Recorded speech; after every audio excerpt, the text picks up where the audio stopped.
We're recording. I'm just going to go straight into this. Okay. Welcome to the Shrewsbury Biscuit, guys. We are coming to you from the Alban town. I want to say a thank you to Steph at the Bid and to James Hitchin for letting us use this room. It's a great room. You were just saying that it's a really nice room to do things in. It's like the third time I've been in here recording stuff, and it's just a great place to be. Today, I am joined with Tim King. Timothy? Tim. I've got a Tim as well, and if I call him anything but Timmy, he's like, I am not Timothy, I am Timmy. He gets quite peculiar about it. And I'm with our new co-host to the Biscuit, Julie Fox. How's it going, Julie? Oh, God, it's going really good so far, but I am nervous. That's great. We like a bit of nerves on the Shrewsbury Biscuit. Welcome to the team, and thanks for sitting with us today, because we had a chat yesterday, and I was kind of like, welcome to the team. And then last night I was like, you want to do a podcast? Of course I said yes. Yeah, well, this is why we love you, Julie. And today we've got Tim on the show to talk about the Beatles Weekend. Yes, that's what you're planning for Phil Gillam. Phil and I are organising it with some helpers on behalf of he's the mayor of Shrewsbury, and we're doing it to raise money for the Samaritans of Shrewsbury. Ah, that's great. We did cover this. We had Phil on a while ago for his sins. We wanted to find out what it was like to be a mayor, and he seems to be having a whale of a time. He's certainly busy. Yeah, well, I always joke about when I saw him at Comic Salopia, because I was like, how is it? And he was kind of like, it's a lot. It kind of took him by surprise. He was here, there, everywhere. So how do you know Phil? Have you known him for a while? Well, I knew Phil when he was at the Chronicle, and I used to work at Shrewsbury Museum. Before that, I was a tourism officer at Shropshire Council. Ooh. And so my job was to promote things going on in the county, and he was one of the local journalists I knew. So, and we both share a passion for the Beatles. Oh, right, okay. So I've kind of... The things that you've planned in Shrewsbury, what are the things that spring to mind when you think about things that you've organised? Oh, in the past, yeah. Yeah, in the past. We did the Wilfred Owen centenary last autumn. Missed that. And the end of World War One. That was a partnership with the council and all sorts of organisations working together, based at the archives, and that was quite successful. Yeah. The biggest thing I was involved in, obviously, was the Olympics back in 2012, which was massive. You know, we had worldwide coverage for Shropshire then, and that was an amazing time. You know, we had a different journalist from a different country every day, virtually, and I was travelling over to Much Wenlock and meeting people and showing them around, and the coverage we had was amazing, really. I think I was in Telford at the time. Did the torch come through Shrewsbury? Yes. Then they ran it through? Yes. I bet there were people all over the place. Yes, that's right. Yeah, it came through Shrewsbury. And the biggest day was when it came through Much Wenlock, because there was thousands of people in this very small town, you know. And, it was on the lunchtime national news, and, it was an incredible day, really. Yeah. So you're used to pressure then? You're used to kind of these things. This has got to look perfect, Tim, otherwise... I've been organising events all my life, really. So I've been involved in tourism and heritage and museums and railways particularly as well. So it's not something that's new to me. When you say museums, railways and things, these are things that have to look right, otherwise you're going to get it. Especially with railways, those guys they're boffins. They know what they're talking about. And I know Phil's a big fan of railways. Well, I think the essentials are, if you've got a good event that people are going to like, if they hear about it, then you've got to tell them about it. You've got to get the message out, and then they'll come. And if they don't hear about it, they won't know it's on, and they'll miss it. You know what I mean? Yeah. And the Beatles Weekend is something we want, lots and lots of local people to come to, as well as people from around the country. Yeah. What's the feedback been like so far? We've had, I know that we've got a lady from California who's following us on our Facebook page. That's always nice. It's difficult to say, really, because without going and analysing where everybody comes from, where they all live, it's difficult to say. And what we're going to do eventually is obviously go through all the ticket sales and analysis and see what people's postcodes are and where they've come from, and see whether it's 3/4 of people come from the Shropshire, or half the people come from Shropshire, and a quarter come from the Midlands, and another quarter from all around the country. I just don't know yet. What advertising mediums have you used so far? Facebook, social media. We've sent articles to all the new this month's What's On's magazines that are coming out. We're on the cover of My Shrewsbury, the next issue. Yep. And hopefully we're going to be on the TV with a thing I'm going to tell you about in a minute. Yeah. But I have to say, when you're organising an event in a particular place like Shrewsbury, it's quite difficult if you have no budget to get the message out. I know all about that. Outside of Shropshire. So, we do depend on the broadcasters. There's a 1 hour long Beatles show on Radio Merseyside, and we've sent information to them. Whether they've actually put it on, I don't know yet. Yeah. But I sent one of our brochures to the presenter, Ian Kennedy. So it's things like that. And also, we've had tremendous support from the Beatles magazine, which is it's an online magazine. Wow, that's fantastic. We had a banner on their homepage, so people could click straight through to our Facebook page. And we've also had tremendous support from the British Beatles fan club, and they've put us in. We're in their magazine, we're on their website, the whole program's there, and we've been supported by the bid as well. That we're on their, the official Shrewsbury website. And this morning we've had an article on Shropshire Live, the magazine that talks about all things in Shropshire. Yeah.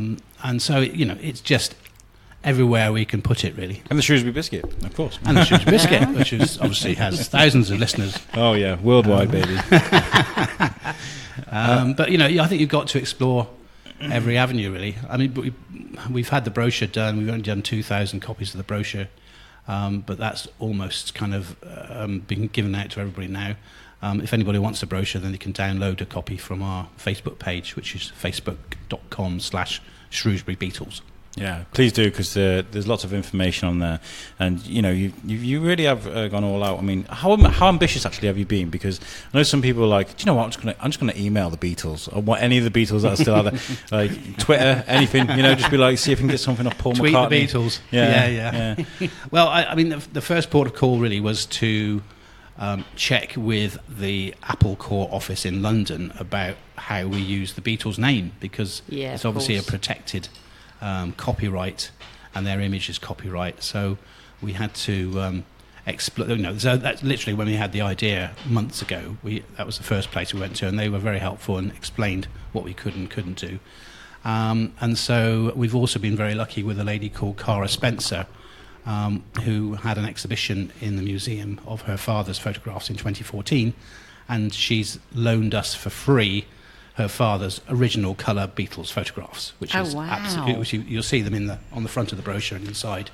There are colour pictures of the Beatles taken in 1963 by her father, Terence Spencer, and she's loaned us those for nothing, which is a tremendous asset to have. You know.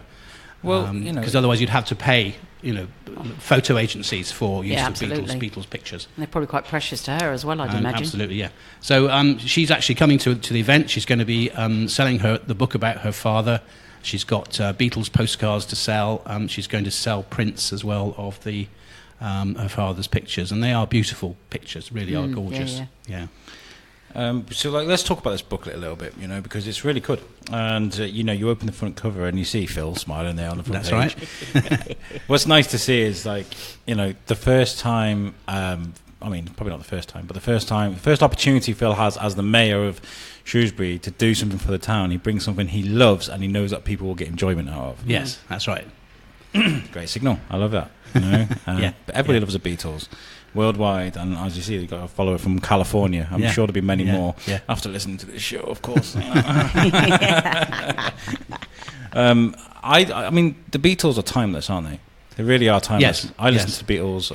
I hope that my little boy will go on to listen to the Beatles. It's one of those things that's just got no generation attached to it. Well, it does.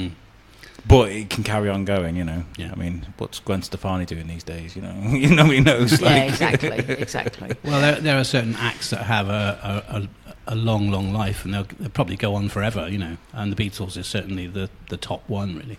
Yeah. I'm sure people will still be listening to David Bowie in 50 years' time, and absolutely. Elton John and the Rolling Stones.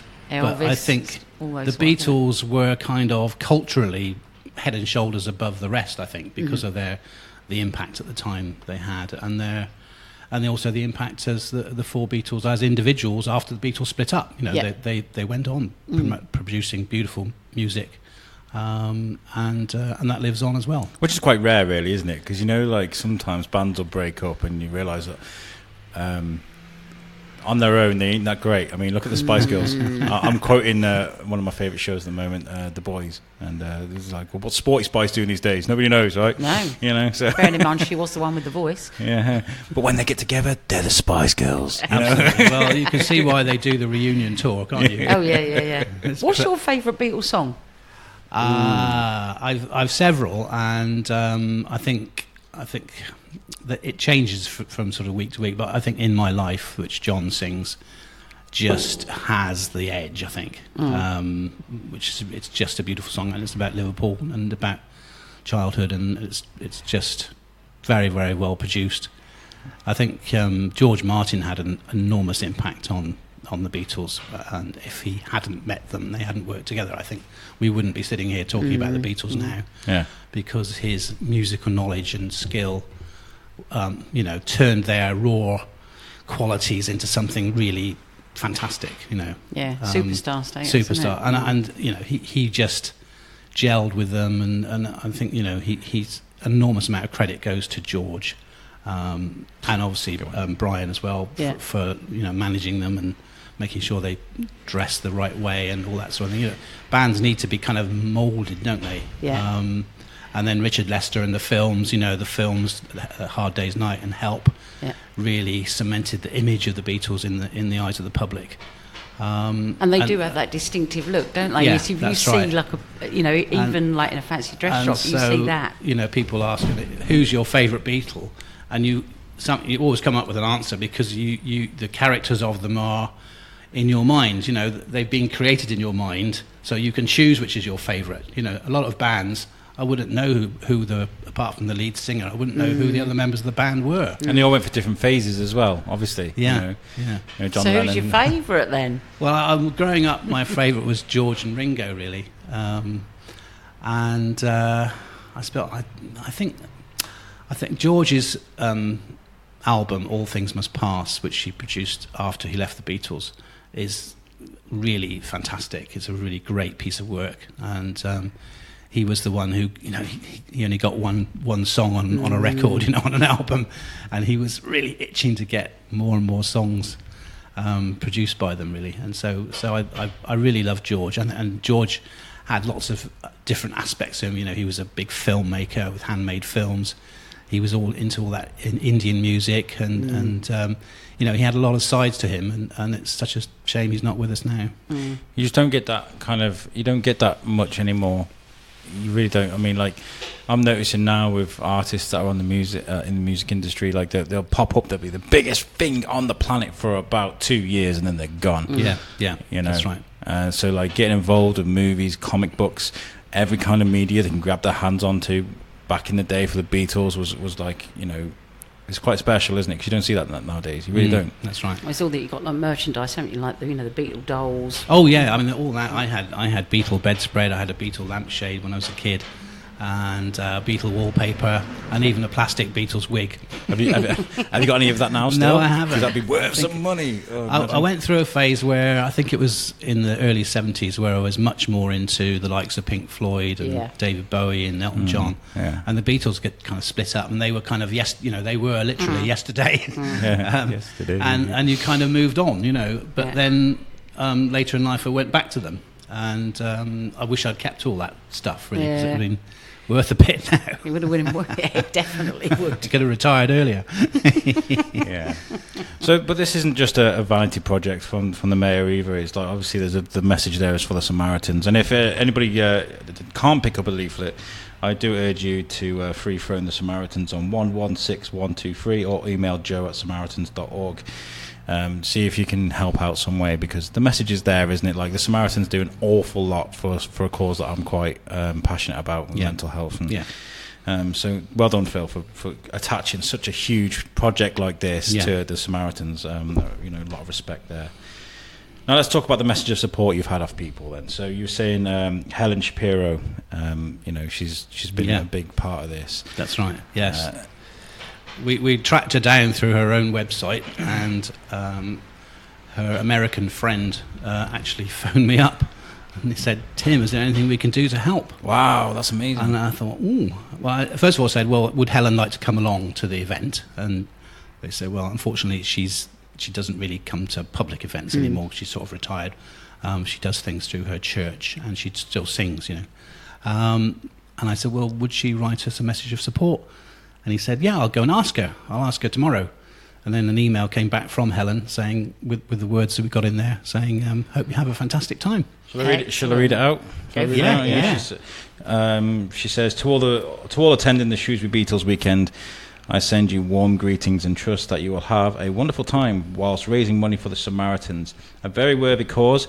I wish you all the very best, Helen Shapiro. So that's really nice. Nice. And Helen's significance for Shrewsbury is that the Beatles came here on the 28th of February 1963. On their way from York to Shrewsbury, they composed From Me to You.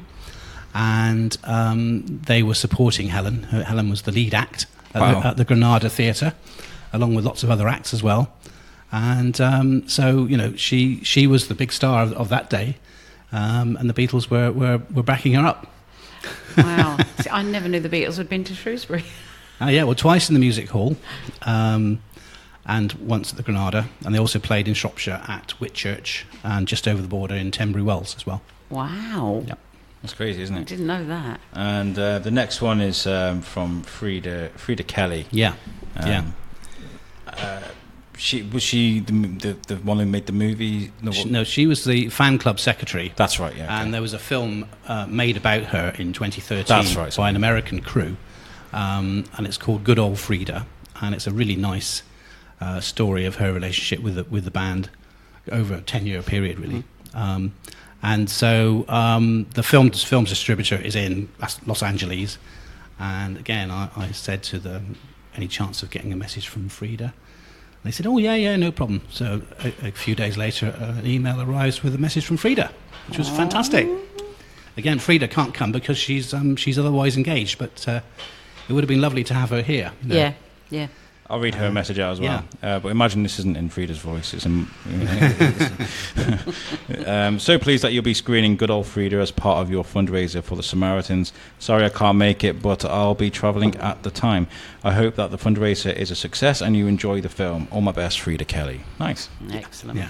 Nice. I mean, you could write to Paul McCartney and say, send us a message, but I think the chances of him responding are pretty remote because he probably receives thousands of letters a day from all around the world. So, unless you can find a very close friend of Paul who can twist his arm. Yeah. And I don't happen to know a very close friend of Paul. I'm sure he's got a Twitter account. Maybe hound him on Twitter a bit. Well, maybe. Yeah, but he doesn't actually write the words on his Twitter account, does he? Or his Facebook account. Somebody else does it for him. Well, what we'll do is we'll take a picture of this before we go. That's what I was trying to do while we're talking, but I can't hold my phone up.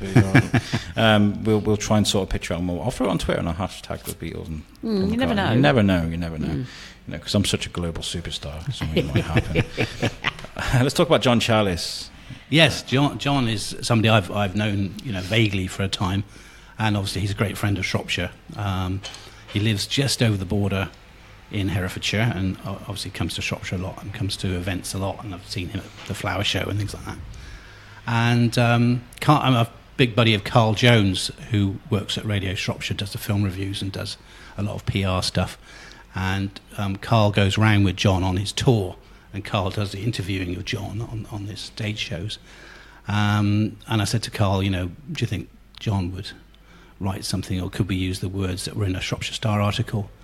And he said, yeah, just put something together and we'll have a look at it, and that's what's in the programme. Oh. And his story is, well, I don't know whether you want to paraphrase it, but basically he was up for a part in Magical Mystery Tour, but it clashed with something he was doing for the BBC, and he couldn't get out of it, so he couldn't actually do that day. Oh, what a shame. So it was one of those big near misses. Yeah. He could have been in Magical Mystery Tour. On the coach. You can imagine John on the coach, singing away with all the others, with all the strange characters on the coach. Have you seen the film? I haven't. No, I'm really sorry. Yeah, it's a coach journey down to Cornwall from London, with from some very interesting characters, and with some fantastic songs like "Your Mother Should Know" and "I Am the Walrus" as well, which they shot at an airfield in Kent, and they ended up at a hotel in Newquay. That's right. I remember because I come from Somerset, and there's of course a big story about them stopping off in Taunton at the fish and chip shop in Roman Road, And there's some pictures on various websites of them just queuing up at the counter for their fish and chips.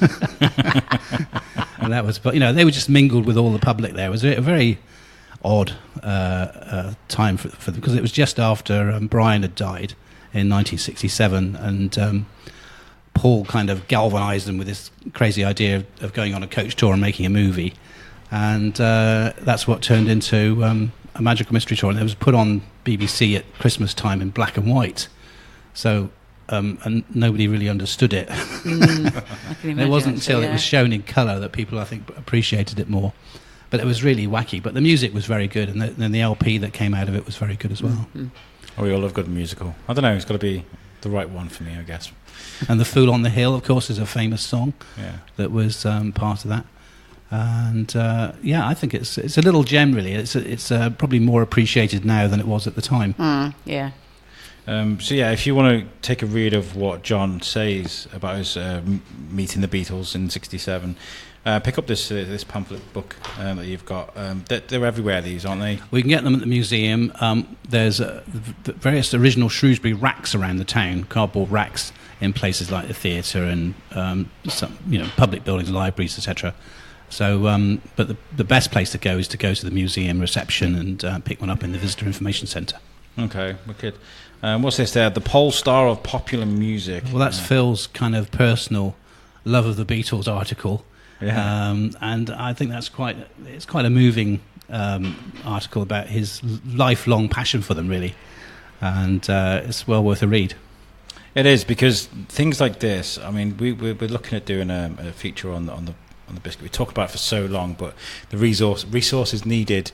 I've got something we need to reach out and help for. We're going to do Memoirs of a Salopian, where we're going to speak to people of different eras, of different decades and things like that. And Phil talking about the Beatles, places he went and things he used to do, buy the records from certain stores, things like that. People love to hear. Yeah. And I love things like that, because it's like going in a time machine, isn't it? So we're going to try and get things like that onto the Biscuit, because it's really important for me and for everybody else listening, because those stories will disappear. They will. You're absolutely right. Yeah.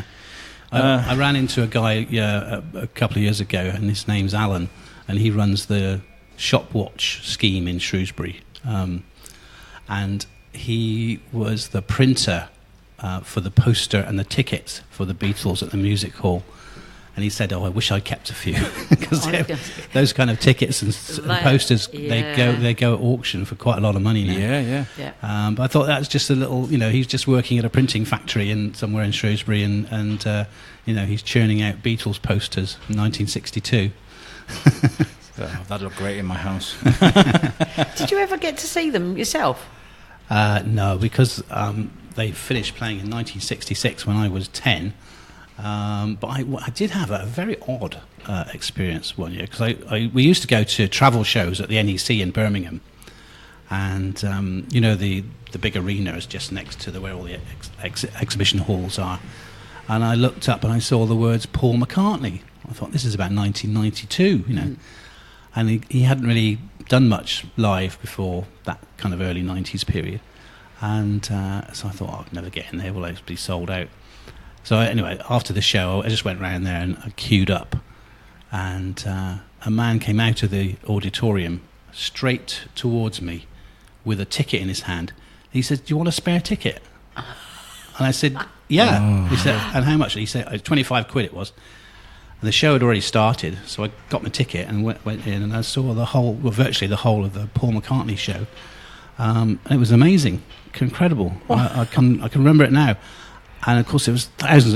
It holds 12,000 people, and they were all going nuts, to see Paul McCartney live, and all the Beatles songs he was playing, and the, Sgt. Pepper stuff. Yeah. And of course, it hadn't been heard live by the person who wrote it for years, because when he was doing Wings, he had, they had all their own material with Wings. He did one or two Beatles tracks, but this time he was doing, almost the whole kind of everything that they'd ever produced, and it was just fantastic. I tell you what, it was a really memorable evening. Probably compare it to like Liam Gallagher doing Oasis songs. That's my era of music. That's what I grew up with. That's what I have to go on. I wasn't there in the moment. I wasn't in the Yeah. Okay. Let's talk about the comic books, because this is going to be a big part of the weekend, isn't it? Yeah. It's a talk by Tim Quinn. Tim Quinn used to live in Shrewsbury, now lives in Liverpool. He's a Beatles fan, he's a comic fan, and he used to work for Marvel Comics.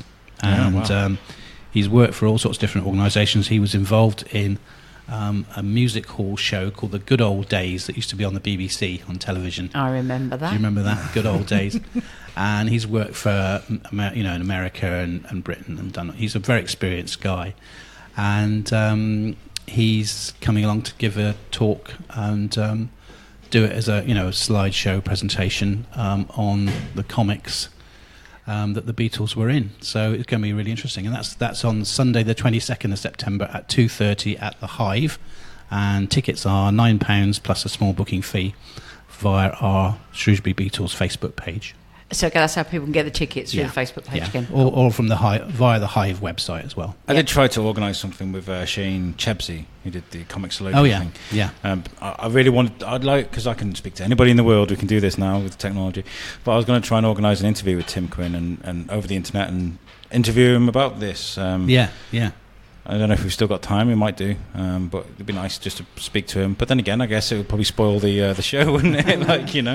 If he talks about everything that he's going to do, maybe we can release it after that. That'd be a really good idea, actually. Yeah. Do it after the Beatles weekend, just to keep it going a bit longer. Is this something that you guys would like to do every year or something? Just to keep it going, or is it just a one-off? I think it's going to be a one-off, frankly. Phil's only going to be mayor once, probably, so.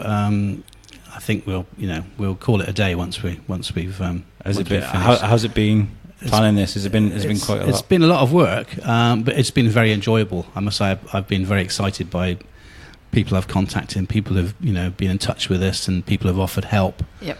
And we've got some really fantastic Beatles fans in Shrewsbury, and people who have relationships with Yoko and all kinds of people who are, the Beatles' wider family. I could tell you quite a lot of stories, but I unfortunately, I'd be probably get in trouble. I might get in trouble. But there's somebody who used to work for a big auction house selling memorabilia. Who knows, or was given a personal picture from Yoko Ono's collection. So can't beat that, can you? No. Definitely not. Well, that's been through the right hands, hasn't it, as well? Right, it's genuine. And, lots of people have actually put on their Facebook page, I saw the Beatles, it seems like there must have been thousands of people at all these concerts. A number of people have been in touch.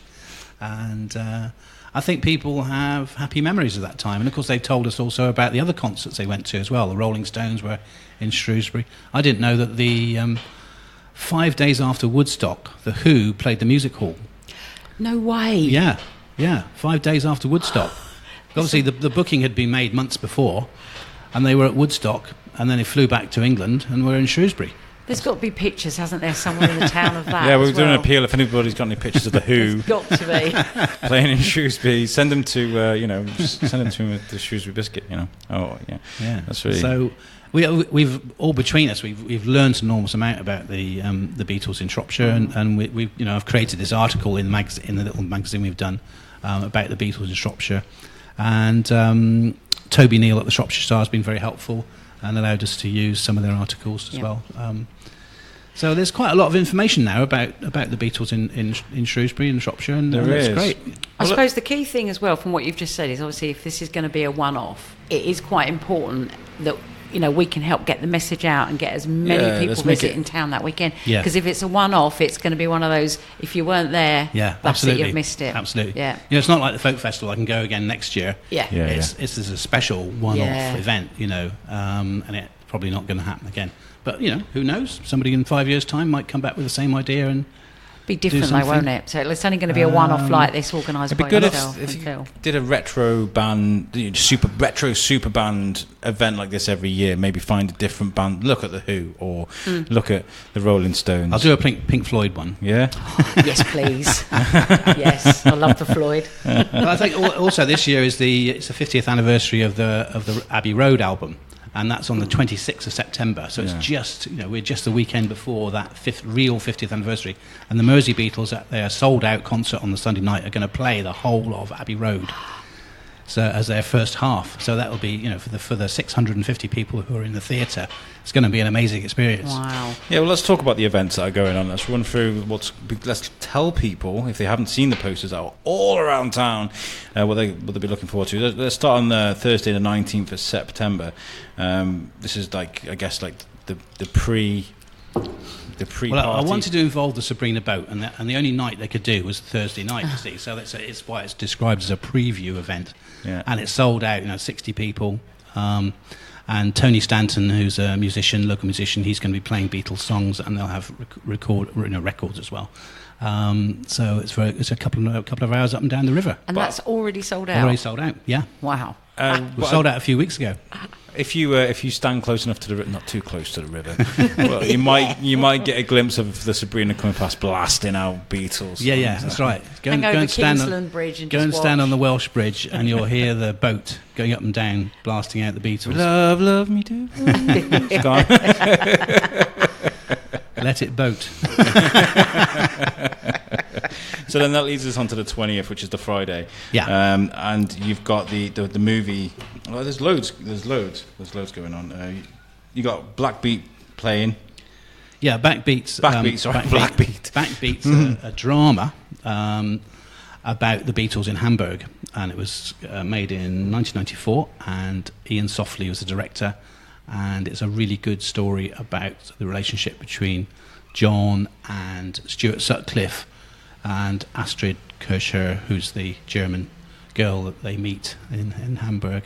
And of course Klaus Voormann, who's a name connected with the Beatles. This is the time when he becomes a friend of the Beatles and has been a lifelong friend. And I was watching a video of Klaus and Paul in Paul's studio, just a couple of months ago, them playing together. So that's been a incredibly long, fruitful relationship. And of course he designed the cover of the Revolver album. Klaus did that one. So he's iconic. He's been and he played bass on quite a lot of the individual Beatles albums after they split up, like Imagine and some of George's and Ringo's, I think. Just to be attached to anything that those guys touched, is got to be a huge honour for anyone. I remember my uncle-in-law, he worked in an antique store just around the corner, and he found something. He come across something that was original Beatles thing, and he was talking about it for weeks. He's like falling on a treasure chest, honestly, as an antiques dealer. Yeah. And just because it was an original thing, he was just. That's right. That's right. Yeah. What's going on at the launch event? Well, we're going to use the chapel bar. We're going to have, hopefully, some of our special guests will be with us. And it'll be kind of just an informal official opening by the mayor, and the bar will be open, and it's just a chance for those who've been involved to get together. And we're inviting all our suppliers. Look, we've got loads and loads of local suppliers, people who made the T-shirts, printed our fridge magnets, and we've got shopping bags, Beatles Weekend shopping bags. You can get them in the museum. People have done design work for us, like Mike Ashton, who did all our logos and artwork. And it's just a chance to say thank you to them as well, and get friends together. And it's open to anybody who wants to come along. It's not a private function. We put it in the brochure, say just turn up. And I might do. Buy a drink and come along. So where can you buy all that stuff from then that you just said? In the museum. So literally everything's going to be sold in the museum. We've got Beatles mugs, which are double-sided, so you've got the logo on both sides, and those are $4.95, and they're in the museum. We've got a page in the brochure about souvenirs, and we're also going to have, which we haven't really spoken about yet, I know, a special beer. Really? Yes. Now my eyes prick up. Your eyes will prick up. Hobson's Brewery down in the south of the county are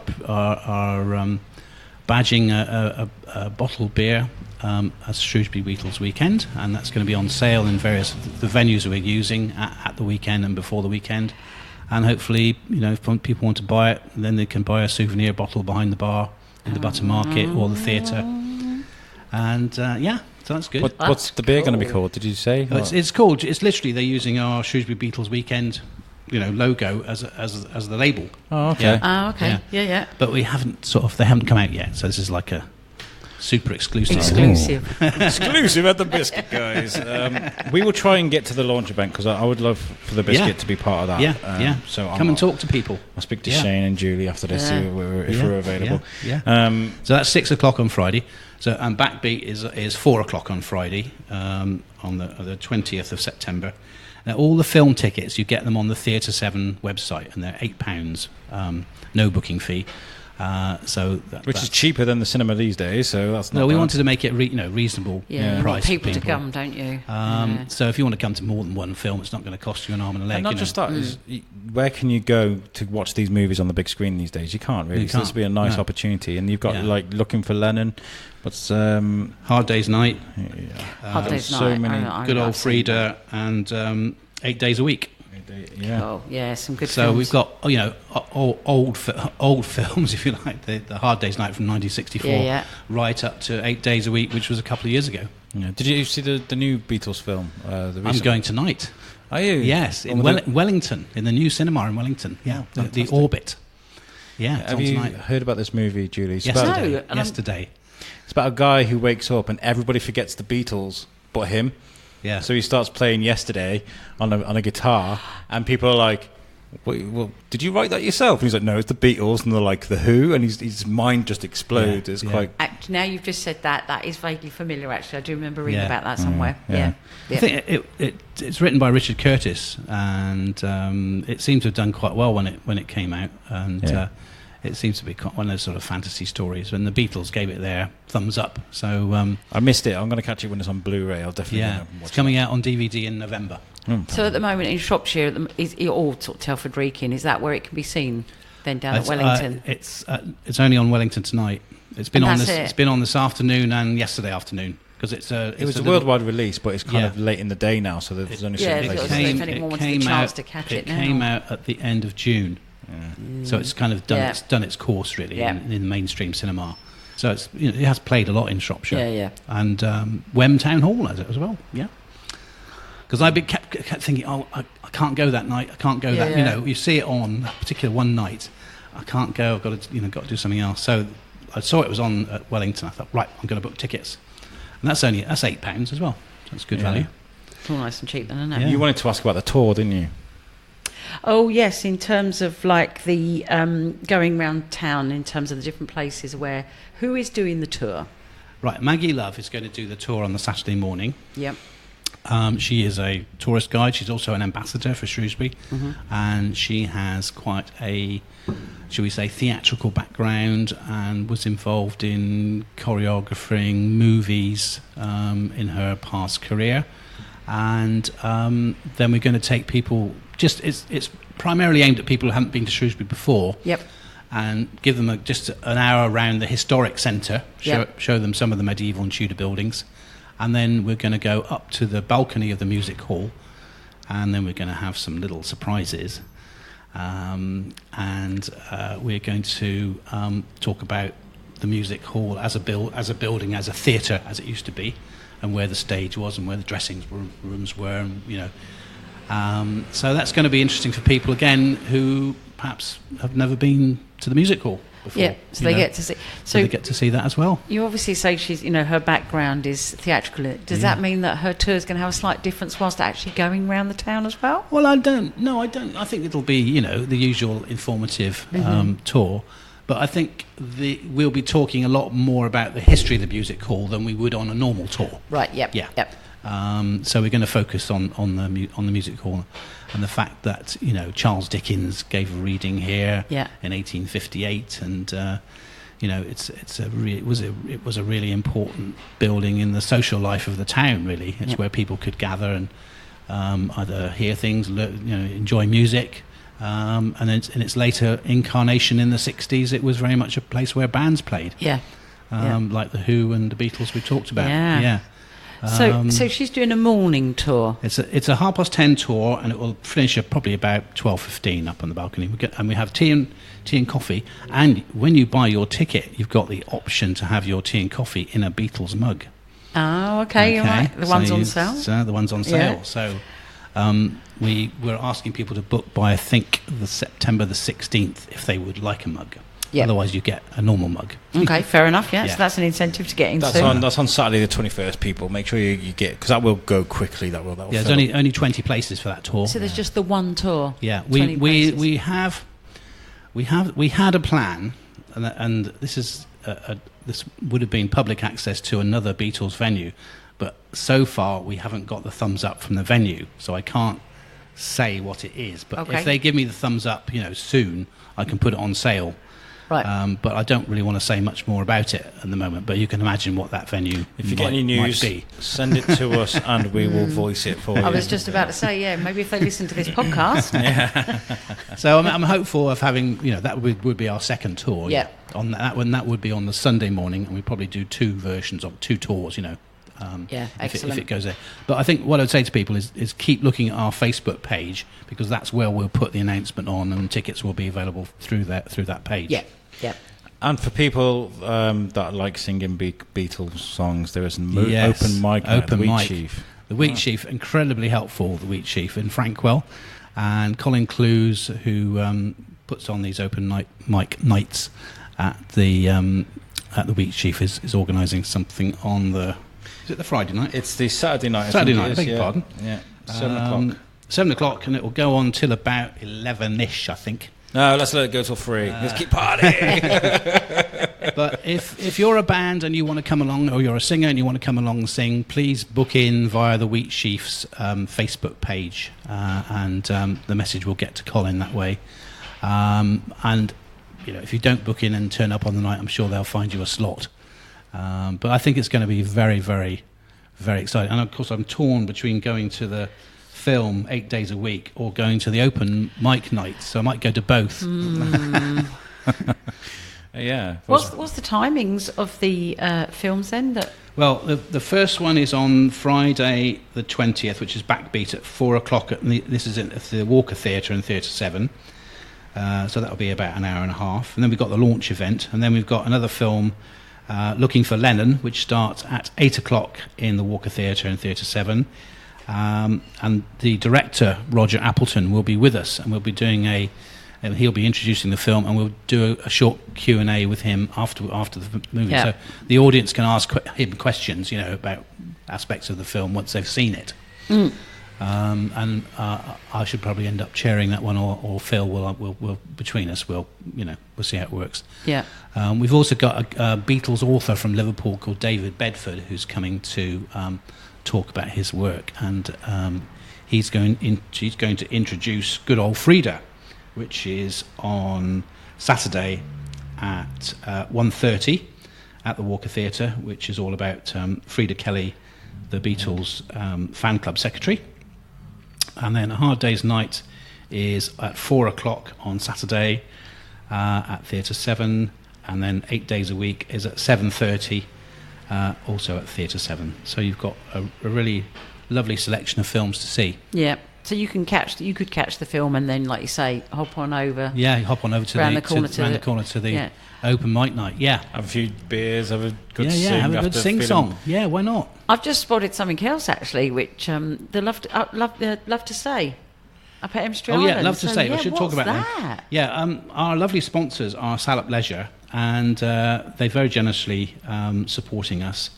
And they've also put some events on themselves. So they're doing, on the Friday night, an outdoor Beatles film, title to be announced, at 6 o'clock. And then they've got the Beatles tribute band Hot Rubber, which is at 7:30, £5 for that. And then there's also Pilates and yoga with Beatles music at some point that day. So have a look on their website, and it's their Love to Stay resort. Yeah, that's what near Estuary Island. Caught my eye was the Pilates and yoga. The romantic Estuary Island, which is like Love Island, I suppose, isn't it?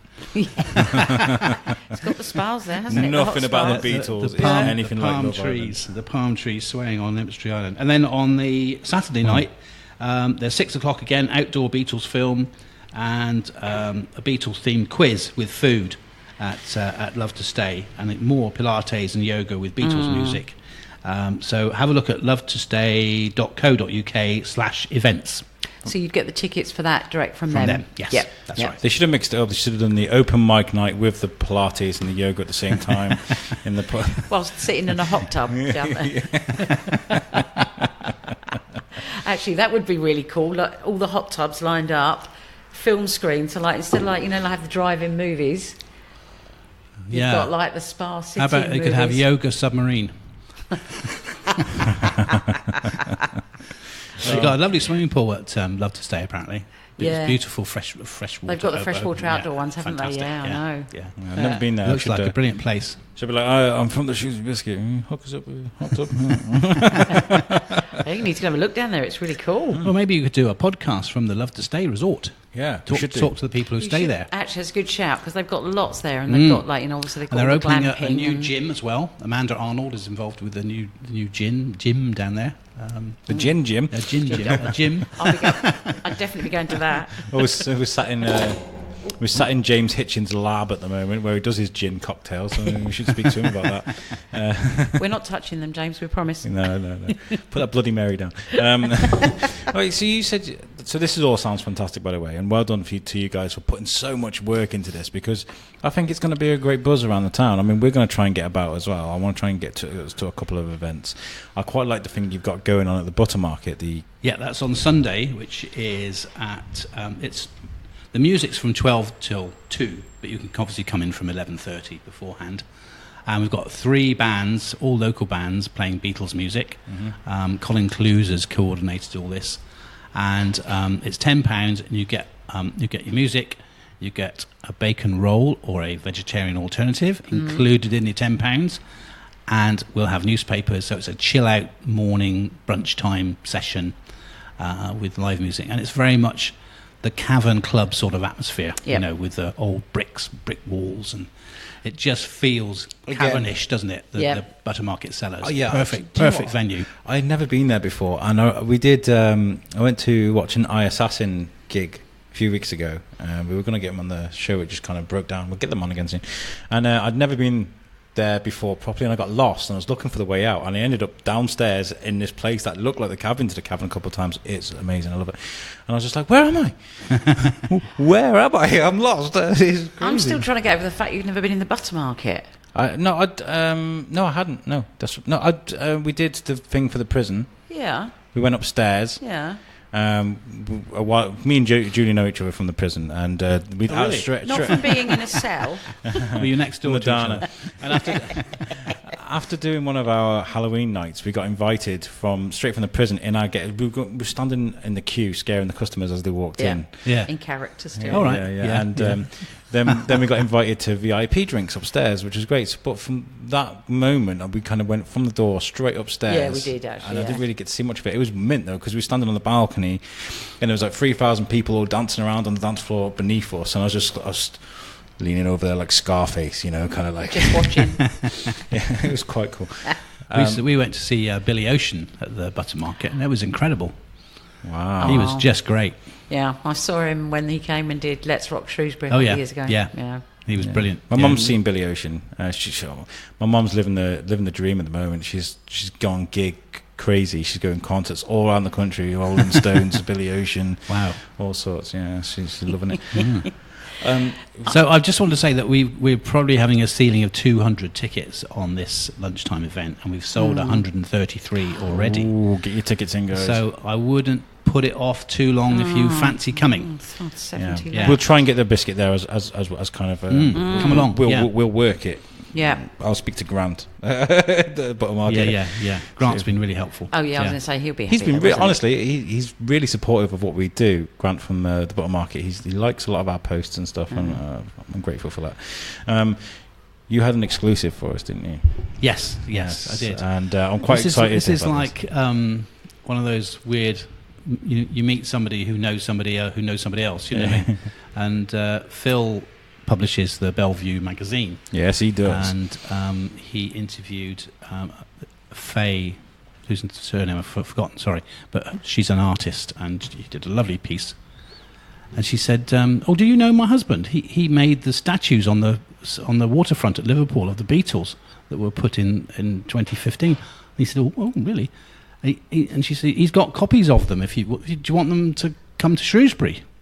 And of course, Phil says, "Well, yeah, please." This is, of course, a couple of months ago. And so next Tuesday at 9:00, a lorry is going to turn up outside the front door of the Theatre 7 with 4 7'6" Beatles statues, okay, and going to be put in the foyer.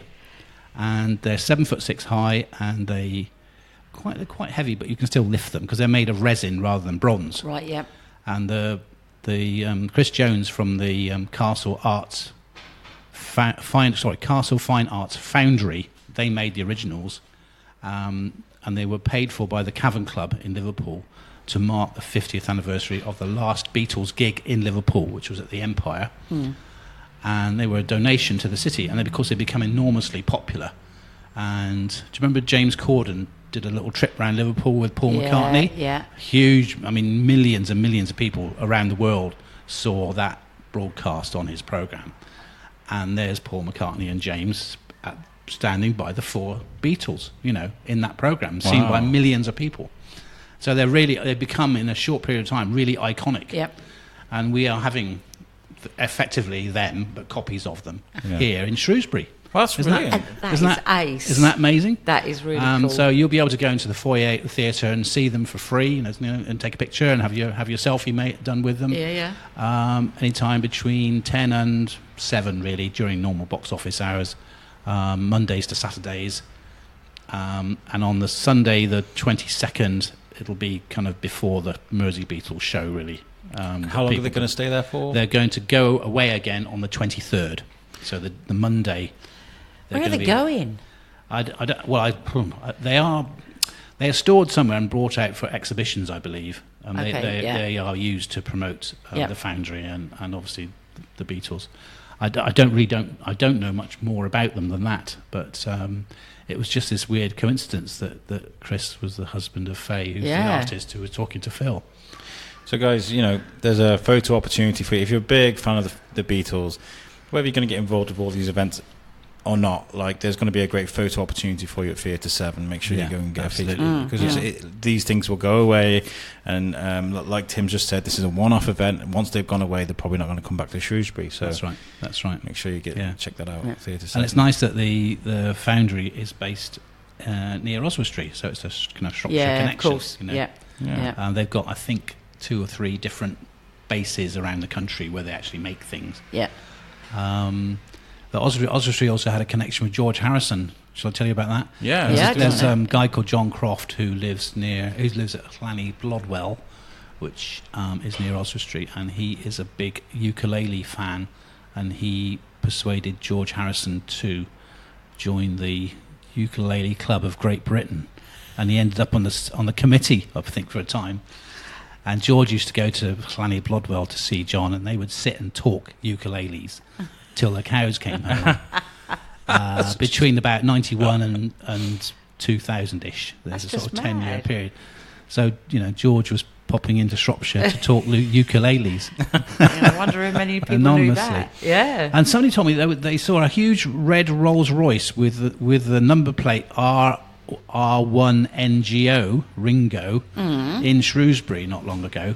But I don't know whether that really is Ringo's car. Could be an impersonator. I don't know. But of all the Beatles, I'd have thought Ringo would be the one that might do something with you guys, because what's he doing these days? He's just he goes on tour with his band, and I think he does live most of his time in America now, doesn't he? Yeah, I was going to say, just get him over here. Yeah. And he has a house in Monte Carlo, I think. But I think he sold at least one of his houses in Britain. I don't know. I mean, as I say, we haven't really tried that angle. Yeah. What would have been great is if we could have organised like a Beatles auction. People bring some of their memorabilia stuff that they want to donate. No, I did ask Christina Trevanian about that, and unfortunately she wasn't available. But I thought that was a good idea to get people, even just a valuation day, to get people to bring their stuff along. I have a question, and I don't know if it's something you thought about or whether it would be happening, but Abbey Road, is there going to be Shrewsbury's own version of an Abbey Road somewhere where people can walk across and get that iconic photo? I'm glad you've reminded me, because I'd forgotten about that. And Phil has organised, in fact, I think yesterday, he bought online the level crossing. No way. Did he? Can you buy it online? You buy it wrapped up from somewhere via Amazon or something, and it comes in a roll like a carpet. So somebody's making the bollardy thing, the black and white post with a yellow light on the Pelican crossing. Yeah, things, and they're going to be outside of the theatre just over the weekend for Beatles Weekend. Excellent. We need to get a biscuit. You've got to go and have your photo. Yeah, definitely. Find 3 mates and walk across our fantastic zebra crossing outside the theatre and have your picture taken. So there's 2 selfie opportunities in Theatre 7. We've got 3 Biscuiteers. We'll have to do it with the 3. I'm sure we can find a 4th person that will want to do that. I'll speak to Lisa. Better still, bring your vinyl album with you to show in your picture. Vinyl album? And maybe we can find a white Volkswagen. You know, in the picture there's a white Volkswagen parked on the left. It's worth millions, that white Volkswagen, and it still really exists. No, that's a good shout, actually, because you probably could get some, because you've got Dubs. Are they Dubs and Divas? Yeah. Which is a local-based classic car. A white VW. Yeah, somebody will have a white Beetle. Yeah, somebody will. They definitely will. From the 60s, yeah. There you are, see. Lots going on that weekend. I'm really excited, and I hope people from that listen to the show going to go to this, because it's worth it. It's just amazing. I mean, the prices for the tickets are just ridiculous. £8 for a movie you're not going to see anywhere else in the cinema. That's a brilliant price. Yeah. The opening event is free to go to at 6 o'clock at the Theatre 7. Go check it out. Yeah. Thank you so much for doing this with us and for great. Doing this nice event to meet you. in Shrewsbury. It's been really interesting. Yeah. Just from my point of view as well, like listening, getting to hear information directly about something in the town that is actually going to be really quite exclusive. Yeah. And by the sounds of it, it's going to be a one-off. Yeah. So it is. It's come. That's right. Otherwise, that's it. You've lost your opportunity. Yeah. So in a world where there's so much going on, there's arguments on Facebook about politics. There's loads of crazy stuff going on in the world. There's just so much going on. You're going to get a weekend where you can just enjoy yourself. It's a proper feel-good factor weekend. Yeah, have some fun. You know? We have got another souvenir which I haven't mentioned, which is we have got T-shirts and sweatshirts which are available. If people want to get them in time for the weekend, it'd be worth ordering them straight away from the Deco Stitch website. But obviously, if you do order a bit later, they can probably fit you in, but they can't guarantee delivery before the weekend necessarily. Right. You need to phone them up and ask them.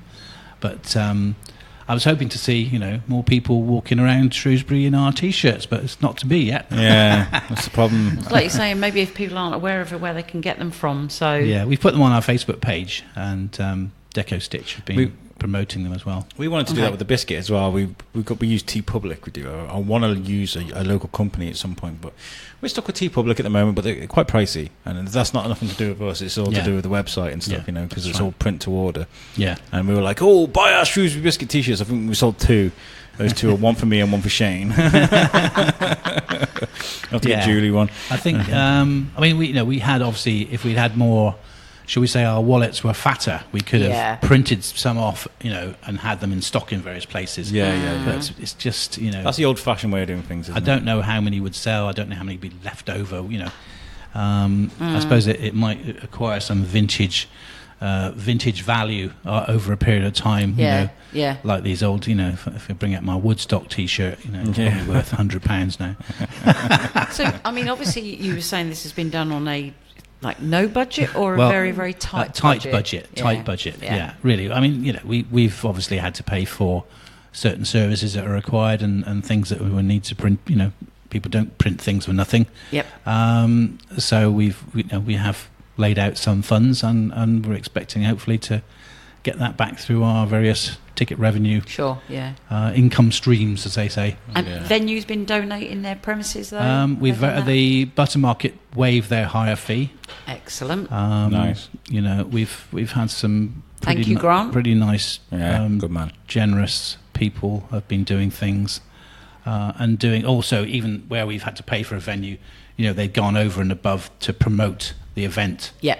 Rather than treating it as a private hire event, Yeah. The theatre have been brilliant in their emails to people, and it's just been, people have been very generous. Excellent. You can follow us on Twitter. We're Shrewsbury Beatles, and we are on Facebook, as I said, facebook.com/Shrewsbury Beatles. Also on Instagram, aren't you? We're on Instagram, yeah. Instagram has not been a huge success so far, but we are Shrewsbury Beatles on Instagram. But I have picked up international following from all around the world, but in small numbers of people. Yeah. Right, okay. Because if you use the Beatles hashtag, and if people are following the Beatles hashtag, they'll get your image in their in their stream. Yeah. So we have actually picked up, and I've had somebody from Germany chatting away to me, and America and other places, and hopefully, if they not retweet, but re-Instagram the same image, it'll end up like a ripple effect. Yep. It goes out far and wide, and of course we won't know until we do that the research on the data about where people have come from. Yep. What I'll say is, if you're listening to this and you haven't liked the Facebook page, go and like it and share it as well, because there might be somebody, one of your friends, one of your family, that's a huge Beatles fan that would actually really appreciate this weekend. So make sure you give it a share, because it does have it has like this web effect once you share things, because they'll share it, then somebody else will share it, and that's how. And that's the Shrewsbury thing at the moment. It's collaboration, communication, cooperation. Everybody kind of just gets together and works together, and that's how you're finding so many things being. And I hope this is a massive success, because I've got a lot of time for Phil. He's been really supportive of us, and I like the Beatles. I like this event, and I think it's going to be fantastic. So yeah. Well, thank you for joining us on the show today. And if there's anything we can do to help you, we're here to help. And thank you very much. And Julie, well done. That was your first podcast. You did really well. We were panicking because I've got my confession to make today is I've been super busy. I have my little boy and had so much going on. I had like 3 or 4 things to do this morning. I was just like, so I didn't have time to sit and write. Usually I write a plan for an episode. I didn't. I was like, we're just going to wing it. And Julie was like, head exploded. She was like, but that's the beauty of what we do, is you sit down, you have a chat, you enjoy each other's company, and that's a perfect podcast, so thank you very much. And it's been really great, and I think, obviously talking to yourself, Tim, and just like having it, like, say, as a conversation has made it so much easier. Very good. Yeah. Wow, excellent. Thank you. Guys, make sure you give this episode a like and a share and a subscribe on Podbean, iTunes, Spotify, wherever you get your podcasts from. Tell people about us, because that's how we grow. And thank you again, guys, and catch us next week. All right, peace out.